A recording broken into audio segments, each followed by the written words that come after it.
अमरीकी रियासत कैलिफोर्निया के शहर लॉस एंजलिस में कशीदा सूरत हाल के बायस कुछ इलाकों में कर्फ्यू नाफिज कर दिया गया।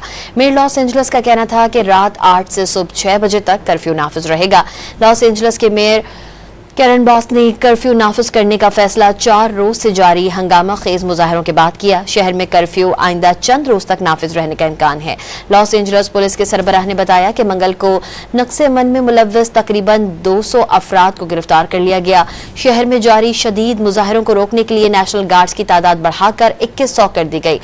अमरीकी सदर ने कहा कि बैरूनी दुश्मन को अमरीकी शहर फतह नहीं करने देंगे। इमिग्रेशन हुकाम की जानिब से गैर कानूनी तौर पर कैलिफोर्निया में मुकीम अफराद के खिलाफ छापों का सिलसिला देही इलाकों तक फैला दिया गया।